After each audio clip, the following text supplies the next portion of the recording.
Good morning, everybody. Thank you for joining us.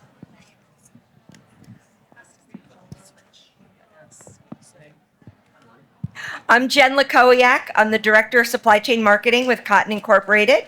I'm joined today by my colleagues, Carrie Yates and Linda DeFranco, and we're going to give you a little bit of a deep dive into some cotton trends, some cotton fabrics, and just some general information about using cotton in your line. So, who are we? We are a not-for-profit company with the mission to increase the demand for and profitability of cotton through research and promotion.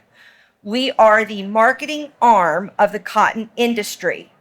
We do not lobby, and we level up to the USDA. So anything that I'm telling you today and anything that you hear from any of us has been fully vetted. So we're not up here making kind of empty claims. We're really kind of giving you the straight goods on what you need to know when using cotton.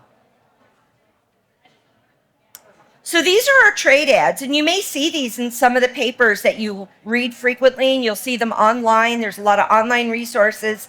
And the messaging is all about what cotton can do for your product. Oh, I'll let them make their announcement.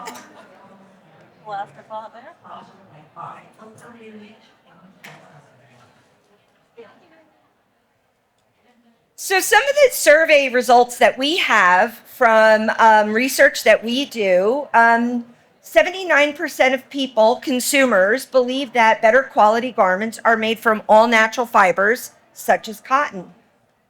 And 59% of consumers are willing to pay more for natural fibers, like cotton. So why pay more for natural fibers? Here are just some of the inherent characteristics of using cotton in your products. It has got natural performance characteristics, such as it is absorbent, it is naturally wicking, it is sustainable, it is comfortable, it is high quality, and it is durable. So these are just some of the hallmarks that we bring to these brands, and this is what we've gathered from our consumer surveys.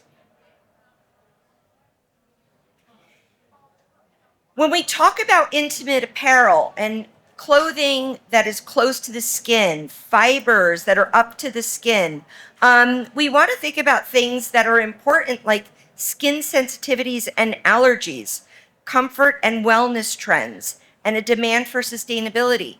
These are all key attributes that cotton brings to your products when up close to the skin. They maintain cotton is naturally hypoallergenic, so it will not cause any irritation, rashes. If you have sensitive skin, cotton is an ideal fiber to use up close to the skin. It is comfortable, and it really dovetails beautifully into wellness trends and wellness conversations, and it is sustainable. If you come to our booth, which we would love to meet with all of you at our booth, we are featuring our Cotton Flex fabrics. This is a line of curated fabrics that we have created, and also in conjunction with some of our industry supplier and partners, that are really kind of playing in this active and innerwear space. They've got a high spandex content, they are cotton rich, and they flex, move, and recover as you would expect any performance fabric to do. So many consumers associate cotton clothing with desirable attributes, as I've been saying, more so than clothing made from synthetic fibers. So you could see here consumer perceptions again around comfortable, non-irritating, sustainable and environmental friendly, breathable, and of course hypoallergenic. And did you know that on average, every single one of us eats a credit card's worth of microplastics every week without knowing it? It is everywhere. It is in our food supply. It is in our soil. So a lot of those microplastics are leached from synthetic apparel. So that is something also that is starting to come very top of mind for consumers. They are now aware and becoming even increasingly more aware about microplastics in our environment. All fabrics leach fibers, but not all fibers are microplastics. So microplastics stem from synthetic fibers. Microfibers come from all fabrics. Almost 3/4 of consumers are aware of microplastic pollution. You could see here kind of what that scale looks like. Very good information, again, when you're selecting your fiber choice.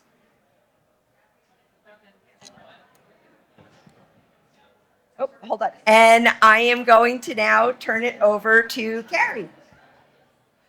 Thanks, Jen. I'm going to talk about the developments that we came up with for the Cotton Flex. This is kind of awkward, sorry. At Cotton Incorporated, I'm part of the product development team, and we develop fabrics that meet a lot of different market needs. And we realized that shapewear and leggings completely dominated by synthetics. I mean, zero cotton. So we wanted to get into that market, but we kind of wanted to ease into it. You know, we can't go to somebody and just say, just put all cotton in there. So we took this developmental approach. We started off with double face construction. So here you can see at the top, this is a typical double face where we have one side, it's made on a double knit machine. So you have the capability to put one yarn on one side and another to the other side. So we thought this would be a great opportunity to bring just a little bit of cotton to a product like this. So it has dual-sided performance. So on one of our developments, we did a nylon on the face, and then we put a cotton on the backside that's going to be against the skin. It's going to be more breathable. And then, of course, it has spandex to be able to stretch. So in between, you'll see that little tacking yarn. So that's tucking, and that's going to be a small, thin spandex. That's going to be tacking those two sides together. So you're going to get, this is going to be a premium product. It's going to have excellent coverage. You're not going to be able to see through it. It's going to be opaque. So this is going to be perfect for shapewear and for leggings. We also did a double face development where we did all cotton. So cotton on the face, cotton on the back. So again, you get that, tremendous coverage, but then you also have that great stretch and recovery because we do incorporate that spandex yarn into that product. But then we also took another approach. We did interlock fabric. So this is also going to be a double knit fabric. This is considered more of a commodity type good, so it'll be less expensive than the double face. But here you don't have that opportunity to have that dual-sided performance. So we're going to be putting cotton. It'll be on both sides of the fabric. It still is a double knit construction. And then we plated spandex to the front and back. So you get that tremendous stretch, and then you also get great recovery as well. And then our last developments we did a lot of jersey. So typically with our jersey fabrics, for the markets that we were showing in, the spandex that we applied was more for like a comfort stretch or more for like a nice recovery. But here we're putting a lot more spandex in, almost up to 40% spandex. We did 2 different gauges, and I'm going to get more into that. But I don't know if I've thrown that word plating around. I'm a big fabric nerd. I love all the terminology and all, but hopefully you all understand what plating is. It's plating a bare spandex, so that cotton is going to be that hard yarn. The spandex is just going to be plated behind it and just allow it to stretch. And as you know, jersey is also a commodity fabric. And so here is that first development. This is the one that kind of eases you into, putting cotton into these legging fabrics. And hopefully you've seen these around the show. We've got this on the mannequin. We also have this product at our booth. This particular product has about 30% cotton, and then you see the green nylon on the face, and then the cotton is on the back side. So when you use these 2 different fiber types, it also gives you the opportunity to do cross dyeing or contrast dyeing. So you get that really nice, you do nylon with acid dyes, and then the cotton is dyed with reactive, so you get that dual-sided look. But then you've also got that dual-sided performance too. You've got that nice tech feel on the face of the fabric, and then the comfort of cotton against your skin. So this particular fabric, I've got all my specs. I don't have all the specs memorized, so I have to look at my cheat sheet here. But this fabric comes in at about 346 grams. So perfect for a legging or even tops, sport bra as well. And then, like I said, we also did that development in cotton on both sides. That one is a little bit lighter. So we have that with two different spandexes. And I didn't bring the fabrics to pass around, but I invite you guys to come back to the booth, take a look. I mean, pictures, you can kind of get a feel for it, but I'm such a touchy-feely person. You really have to feel the fabric, stretch the fabric to really get an idea of how these perform. And then this is the cotton version. So we've got cotton on the front, cotton on the back, and then that spandex tacking those two sides together. Now this is our interlock. I kind of mentioned this already, but again, with the interlock, you don't have that dual-sided, so it's going to look the same on both the front and the back. So it's got cotton against the skin and cotton on the outside. But we've got, the spandex that's also plating on cylinder and dial that'll give that tremendous stretch and great recovery. So this particular fabric, this one comes in at about 359 grams, and the overall content is 75% cotton, 25% spandex. So nice cotton-rich development. And then here are our jersey fabrics. So here we explored two different gauges. So we're using 28 gauge and also 36 gauge. So for those 28 gauge fabrics, we're using a 40 singles cotton, and then we're doing a variety of blends with that. So we're plating 20 denier spandex all the way up to 105 denier spandex. So you get, tremendous stretch properties, a great hand feel. And then on the, the top left, that's going to be our 36 gauge development. So in this one, we're using an 80 singles cotton, and we're doing a combination of 40 denier all the way to 105 denier as well. So again, I really invite you guys to come take a look at these fabrics in our booth to get an idea of how they feel. All right, now I'm going to turn it over to Linda. Sure.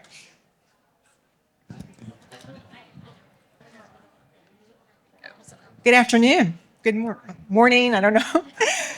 Kind of close. I'm going to give you just a little overview of what's happening in the activewear market.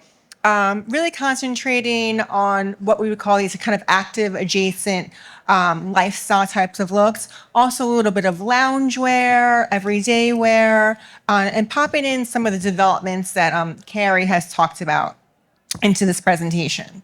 We kind of wanted to illustrate what's driving and affecting and trending in the activewear market, what's influencing it. And this one here, we have our kind of country club, kind of spectator sport type of feel. And I think we can all admire the influence that racket sports has had on fashion the last couple of years, especially tennis. Everybody I know plays pickleball. So these kind of sports are really influencing what we're seeing in the active market, which is a huge opportunity for cotton. On the left-hand side here, you'll see just a lot of different types of knitwear, things that could be done in really casual shorts. Also updating some basic kind of patterns like argyle patterns, maybe doing it in a monochromatic color scheme.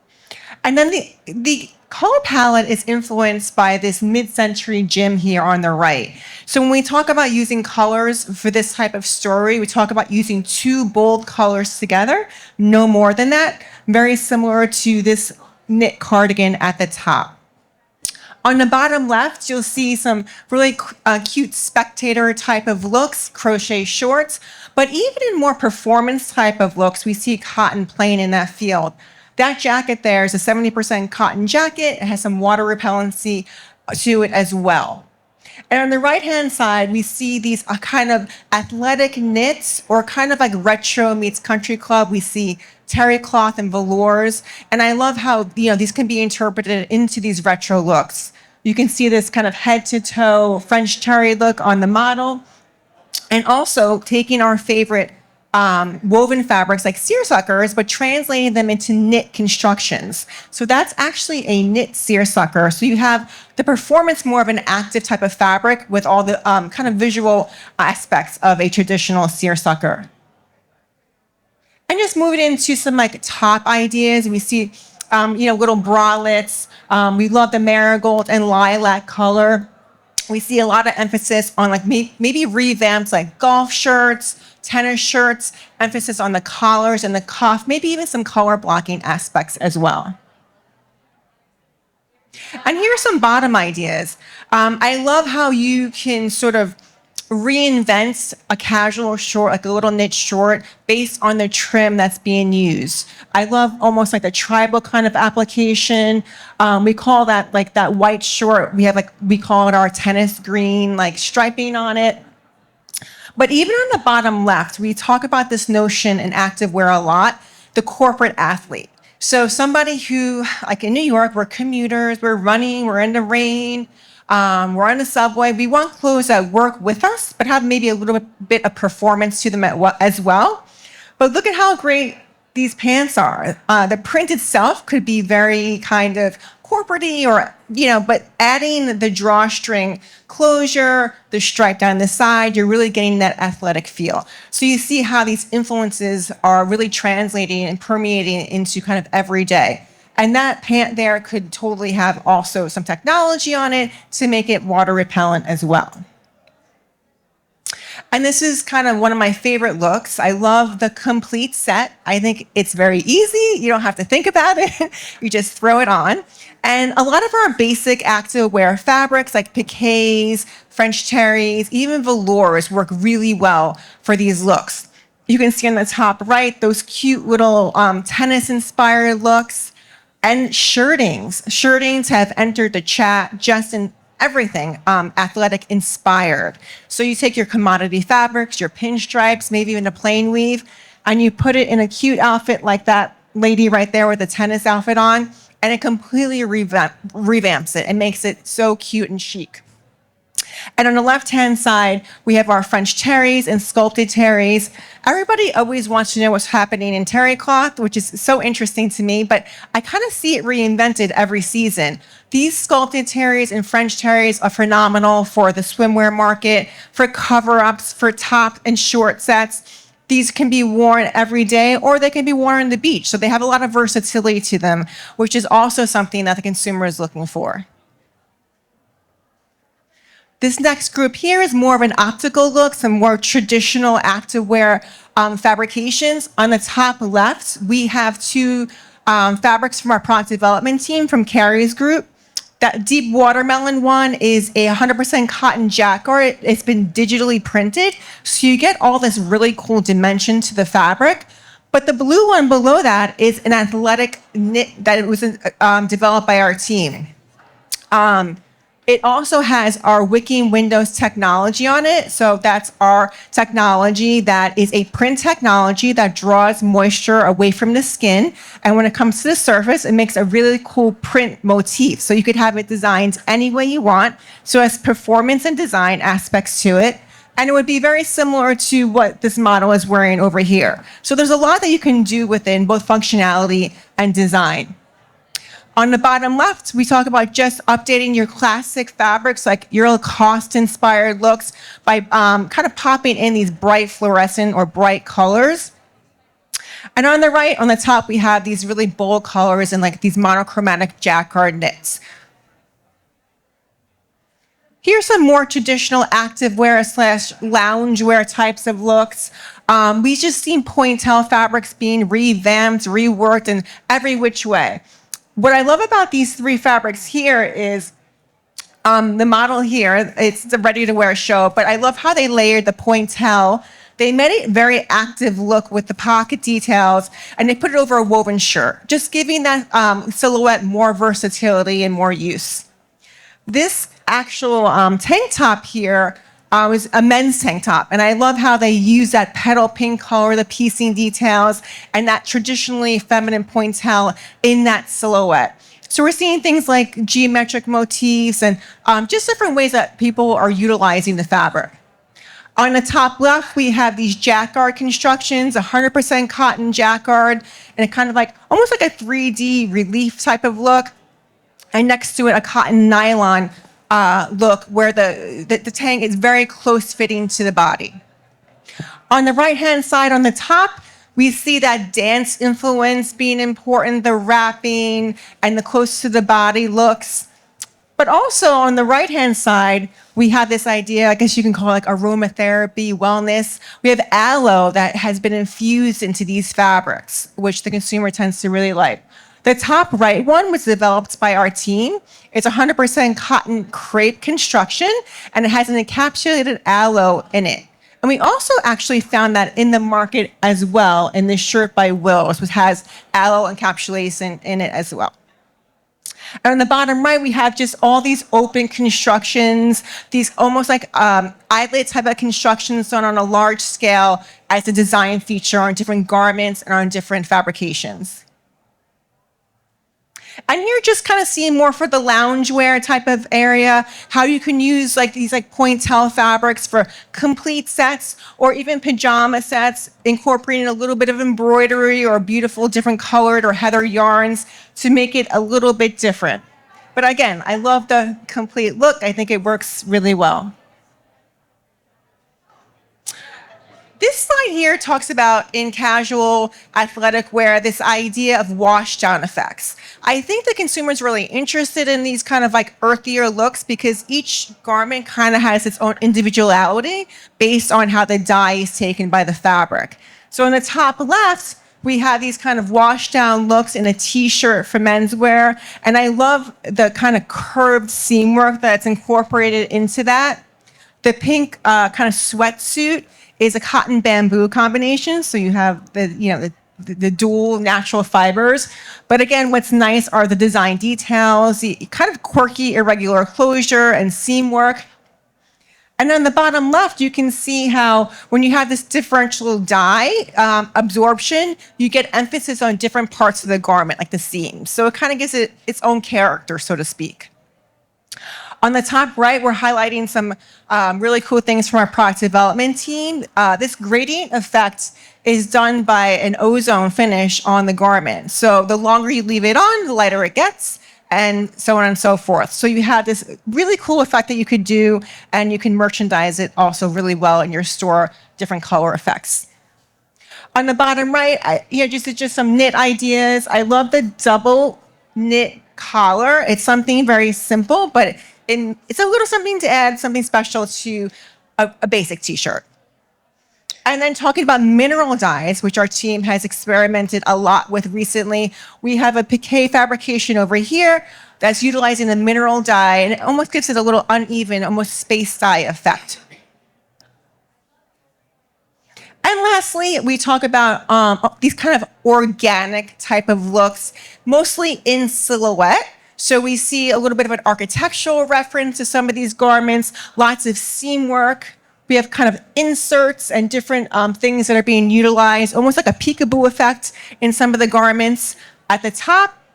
Then on the bottom of our screen, we see these architectural details, a lot of that curved look to it. You can see on the left, that beautiful like kind of short, that knit short, the curved bottom, it just makes it look like almost sophisticated. And on the right-hand side, seeing real lingerie-inspired looks, updating the basic jersey t-shirt with a corsetry type of seam work on the t-shirt, so making that look a little bit new and fresh. And at the top, we'll talk about just these kind of micro textures or small textures and 3D effects in knitwear and wovens. So that is just a little bit about what's happening trend-wise. We do have a whole activewear presentation, so I encourage you to come back to our booth and find out more information on that. Our booth number is 203. Thank you. Here again. Oh. Thank you. Couple other things to just kind of make you all aware of. We are, as I said earlier, a not-for-profit, and we are here to support any and all aspects of your cotton business.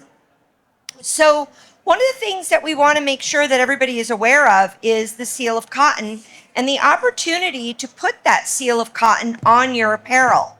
So in doing so, if you were to license the seal of cotton on your apparel, you could see here calling out all like the consumer perceptions that kind of identify with that mark, but there is no fee to do that. It is a royalty-free image. It is just a contractual agreement between your company and our company and then you can license the seal on your products. And what it does is it really kind of is a fiber identifier to the consumer. So it really does show the consumer that in this garment, on this product, is cotton. And there's a variety of ways we can work with you to market that seal of cotton on your hang tags, on your product packaging, and making sure that that messaging is clear to the consumer with regard to your cotton apparel. Another thing that we have as well, you can come to the booth and see a little demo of these. We've got performance innovation fabrics, and these are proprietary of Cotton Incorporated. Again, you can license these for no fee. You would just have to go through a little bit of a testing process, contracts, things like that. But we've got technology for water repellency, moisture management, enhanced durability, wrinkle resistant, 100% cotton stretch, and we even have a performance sleep technology as well. So just some things to kind of keep top of mind as you're engineering and designing your cotton apparel. You've got a lot of options when you work in cotton. And with that, we're going to do a little Q&A here with my team. Carrie, Yes. what recent cotton developments or constructions have most changed how you approach performance or aesthetics in your categories? So I think I mentioned this during my part of the presentation is just our approach with spandex. Before just putting it, lightly in t-shirts for women's wear, things like that, just for that comfort and recovery. But now just like really putting it in there, just like, up to 40% spandex, which I didn't really think was possible because when we would put anything over about 15%, you would almost yield like a bulletproof fabric. It was we've got some of those at the booth, I think, but like just really thick and just so bulky, nothing that I would use for intimate apparel, for leggings. But when we really started exploring those higher gauge fabrics, 28 gauge, 36 gauge, and we were able to figure out the right combination, really just play with the different sizes of spandex, we were really able to get just a variety of different stretch fabrics for the intimate market. Sure. Have you tried molding the fabric? Can we mold it for bras? So I think the one with the nylon could possibly be molded. We haven't done that, but I think with the cotton spandex, we've done some trial work with a few different brands, and we haven't been successful with that. We do have a new market development team that is working on different projects on heat setting cotton. So there may be something in the future that we are able to do with bras. It has come up a couple of times, and could be a really interesting project. Carrie, what is one misconception about cotton that you still encounter, and how are you overcoming it? So I think the biggest misconception is that cotton can't perform. Cotton doesn't belong in activewear, and completely untrue. We've proven that through our developments. We've taken two approaches to that. We do performance through construction, which with cotton, natural, breathable, and we really emphasize that with our lightweight constructions in knits, doing pointelles like what Linda mentioned, and then also with wovens where you can do mock lino and different open woven constructions for maximum breathability. We can also develop thermal properties with our different constructions. Specifically with knits, that would be spacer fabrics, double knits like the double knit that I showed you, blister knits, and then quilted developments as well. But then in the performance side, you saw the slide that Jen showed that we have a lot of different performance technologies. So one that we didn't mention was trans dry, and that's a moisture management technology that can be applied to yarns, and it'll allow for either fast spread of moisture and also one-way moisture transport. So it's all how you engineer the fabric. And then another one worth mentioning is storm cotton. That's a water-resistant finish because, as you know, cotton is very absorbent. So if you were to have a cotton jacket go out into the elements, you're going to get wet. But the storm cotton is a garment and also fabric application that can be applied. It's non-fluorine, and it will repel water. That's great. Yeah. Thanks, Carrie. Yeah. No, go ahead. I work on anything where it's moisture wicking that's inherent to the fibers that have to do a proper hole. can top? Is there anything you're working on that where it's more fiber based than the finish? Is that possible? You can do that if you bring in a synthetic fiber, so not just cotton alone, because cotton is so absorbent. So that trans dry is actually making it water resistant. Yeah. Yeah. The reason is that they try to minimize some of the synthetics they use. So it's running so what can you get out of natural yarns that without having to do minimize Right. synthetic. That's what the customer wants. Yeah. This particular. Good call out. Yeah. Thank you. Linda, shapewear has traditionally relied on synthetics. Where does cotton fit today and where can it win tomorrow? So you're correct. It definitely has relied on synthetics since its inception, but I think slowly that tide is shifting. And I think there are a lot of reasons for that. One of them being that, as Carrie just mentioned, cotton can perform. I think there was this misconception that cotton couldn't be in this type of garment. But at the end of the day, based on what you would like to wear and you're a consumer, who wouldn't want cotton next to their skin? It washes well. It's breathable. It's odor resistant. Basically, it doesn't hold on to the odor that synthetics do. So it's kind of a no-brainer especially for these types of garments, which are so close to one's skin. So I think I'm very optimistic about the future for cotton and these types of garments. What category represents the biggest growth opportunity for cotton over the next 3 to 5 years? Okay, I think this is something that we've kind of pinpointed in our company a number of years ago, but I believe the biggest growth opportunity is the activewear market. And I wouldn't say necessarily the activewear like high performance market. I'm talking about more the active adjacent market, which I guess is a modern way of saying that lifestyle market. So this is just basically everything else besides performance, but it's a little bit different in the sense of how it's being presented. I think that in general, consumers want more out of their clothing. They want it.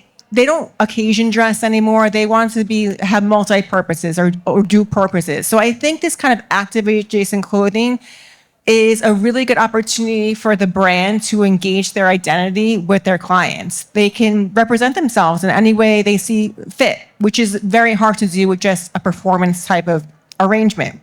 So I think when we've done our research, we've seen garments out in the market that have dual purpose. For example, we bought a 100% cotton ripstop hiking dress. And the way it was merchandised was for hiking. Obviously, you're not going to climb Mount Everest in this dress, but most of us aren't. So you're out there, you could go hiking. It had a water repellency finish on it. Kind of very active inspired, but it was cotton and it was in a dress. So it was something that you can then go and grab a cup of coffee with your friends and afterwards. So I think the dual purpose, the multi-purpose pieces are really important. And it's a way for a brand to engage a different demographic, maybe capture somebody new. So I think this is a big opportunity for cotton because we can play in all those fields. Thank you. That's great. Oh, yeah. Go ahead.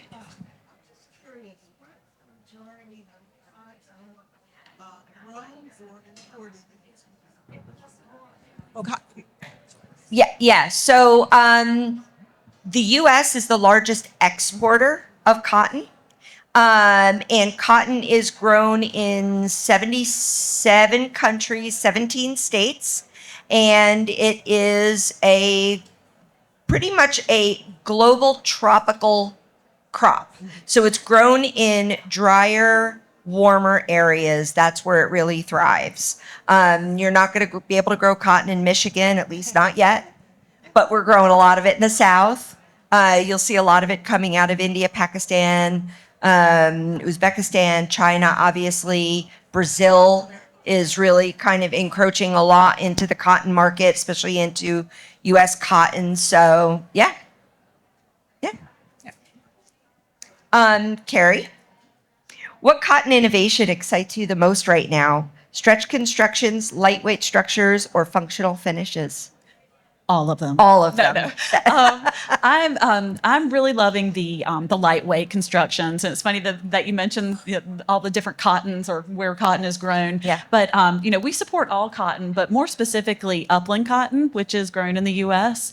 And like in the past, I've been in cotton a long time, and I've seen the fiber come a long way because typically, the upland cotton is a little bit shorter than a Pima cotton, and really just used for sheeting, t-shirts, denim jeans, not really an intimate apparel type fiber. But now in the last few years, we've seen that upland cotton be able to be spun into counts like 40s, 50s. I had 80 singles in my lab that was upland cotton. So that was upland cotton. So that was super exciting. So that means we can get into those finer gauges and those really fine, lightweight fabrics. So super exciting. So like such a nerd. I'm like, it is exciting. We all get a little nerdy when it comes to talking about cotton. Carrie, where do warp knits play in this space? So even walking around the show, I was trying to find some cotton-rich laces, which it is really hard to find. You'll find some laces that will have just a little bit of cotton, and then you've got that synthetic ground. And the reason for that is cotton just doesn't have the strength that the synthetics have. I can't stand up here and say that, or sit down and say that. But there are some issues, in tricot knitting, and then also lace knitting. You really need a strong fiber base for that. So we worked in conjunction with Carl Meyer. They are a warp knitting machinery corporation, and we did a study with them because we want to see more cotton in these products. So we discovered to overcome that strength issue, and then there's also a shedding issue because cotton is natural. It does shed in production, and that can be a problem. It can cause contamination. So it's a little difficult to work with. So we found that Cerospun, which that's taking two rovings and twisting it together, or also using plied yarn, will really help with that. So that'll provide the strength to be able to get through the rigors of the knitting or the warp knitting process, and then also it'll overcome that shedding. And so these are developments that we also have at our booth. So I encourage you guys to come take a look. We do have 100% cotton warp knit, and then we also did some blends with some polyester to give it a little bit of comfort, stretch, and recovery. So hopefully we'll see more of those in the marketplace. Excellent. Linda, where do you see cotton being underutilized despite available innovations such as blends, finishes, stretch, and recovery? Okay, so I think cotton is definitely underutilized in our staple items. I think items that we assume are cotton, and this is why it's really important to read the labels. So your basics, like your t-shirts, your sports bras, your leggings, your underwear, your bras. Synthetics have really did a good job of mimicking cotton in hand and feel. So a lot of consumers are buying what they think is cotton, but really is a synthetic. So I think getting cotton back into these areas is so important. And if you talk about like leggings, like we buy leggings for different purposes, but many times these leggings, we want them to perform, but we're not running marathons in them. So having the cotton next to your skin because you're wearing them all day is so important. So basic items like that, I think underwear and bras, those things that are so close to our intimate areas, it's really important to use a fiber that breathes with you. So again, basic items is really an opportunity, and we had the market share. It dipped down. I think we're coming back, but just those basic items, so important. And that's where the seal of cotton can play in too, as a fiber identifier, because a lot of things are described as feels like cotton, cottony soft, but they're not cotton. So it is really a good opportunity to really call it out with using the seal. Yeah, and you can see online, like they'll say cotton soft. They can say cottony soft, and the consumer is thinking they're buying cotton, right? But they're really buying something totally different. So it is important to check, and we all know it's really hard to find the label sometimes. Yeah, kind of flipping things over, but again, it's so important to check. No, that's great. Consumers are more skin and health conscious than ever. How does cotton align with these wellness-driven trends? I think, cotton is obviously, I'm going to say it's optimal for these trends, and I think it really is the truth. I think the wellness, athletic, fitness area has changed significantly the last couple of years. Before, it used to be about optimization, like what we can get out of ourselves, out of our body, out of our day. And I think we were pushing ourselves. We were pushing ourselves to limits because we were trying to get the most out of our bodies and our clothes. But I think we've come to realize that is not important anymore, that is not good for us anymore. So we dive into wellness. So it's really more, instead of optimization, it's more about restoration. Like, how can we restore ourselves? How can we feed our bodies? How can we be more efficient? And there are a lot of components. It's a more holistic approach. So I see a lot of maybe these kind of like gentle sports, or there's so many things that go into making us feel good. And some of it has to do with exercise, but a lot of it has to do with food and sleep. But I mean, we see so much about how sleep is so important. Like, basically they're saying it's better to smoke cigarettes than not get enough sleep. So if they're saying that, so they talk about creating an ambient environment in your bedroom. Okay, well, yeah, you're going to lower the lights, you're going to get it at a certain temperature, but you better be sleeping on cotton sheets because you'll be up sweating all night. That's right. If you don't. So it's really about having this like wellness in every aspect of your life. And I think that really goes back to being just natural, these natural fibers, natural foods, things that come from nature. These are the things where I think cotton really shines in that area. I remember, like, I took my mom to a nutritionist when she got sick, and she's like, just eat close to nature. So we kind of getting back to that is so important, and getting into these gentle sports and restoring our body and coming back in touch with our body, coming back in touch with our communities. These are all things that are so important. And I think cotton breeds, cotton is everything that we want it to be. So I think cotton and wellness kind of go hand in hand. Yeah. Very Excellent. passionate about it, obviously. We love it. Carrie, what should designers know earlier in the process to fully unlock cotton's potential? I think the most important thing to know is to remember that cotton is a natural fiber. It's not something that is extruded. You know, if you're used to using just like the synthetic fiber, it's pretty predictable. Sometimes cotton can be unpredictable. It might be a little bit more difficult to work with at times, I'm not going to lie. But really, you just have to embrace those differences. And not all cotton is created equally. You know, just like I was mentioning, upland cotton, Pima cotton. So you need to know well in advance, whatever product you're making, you need to know from the very beginning, from fiber selection, yarn selection, what am I making? You know, you're not going to use the same cotton fiber in a really light, delicate camisole that you're going to use in a pair of denim jeans. So I think once you understand that and embrace that, that will really help you in your whole design approach. That's great. Well, does anybody have any questions? Happy to take some questions from the audience. Yeah, go ahead. Oh, have we worked with any swimwear brands? I'm gonna give an opinion or a memory, perhaps. Back in the 90s, J. Crew had a cotton bathing suit that I literally wore until I shouldn't be seen in public anymore in it. It was my favorite bathing suit, and I'm waiting for somebody to capitalize on that and bring back the cotton bathing suit. I don't know if you guys have any insight. It's funny. My husband used to be in the swimwear industry, and bathing suits were a hard sell, but he was Italian, and in Europe, they have all their suits. They don't wear them to swim, right? So you wear them to sit at the beach club, and you wear them and they change them 5 times a day. So yes, cotton can play in that area if that's what you're doing. And I think that that ideology is here more and more. Also, like, just the shape of the swimwear at the time, it's Italian, small bottoms, small tops, and it didn't appeal to the clients in this country. But now that's shifting. Now people are kind of realizing it looks better, and maybe there is a place for cotton in that area.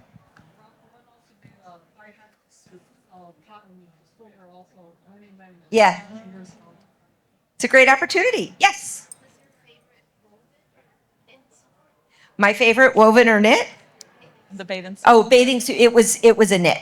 Yeah, it was a knit bathing suit. It was like just a real basic tank, super comfortable, stretchy. I actually wound up wearing it as a bodysuit once I could no longer wear it as a bathing suit. So it was just like it lived a life. Yes.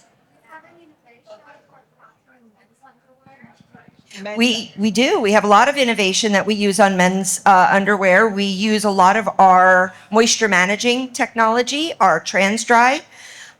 is very popular. I think Puma did a trans dry adoption on their men's briefs, and yeah, you could probably use wicking windows as well if you want to have like a little patterning moment there and kind of have a little bit of fun. But yeah, we definitely do have technologies that would be appropriate for underwear for sure. Yeah. Any other questions? Well, thank you all for joining us. Please help yourself to a notebook. Take 2, take 3. They're not coming back to North Carolina with us. We would love to see you in booth 203 if you would love to stop by and look at some fabrics and meet the rest of our team. And enjoy the rest of the day. Thank you. Thank you.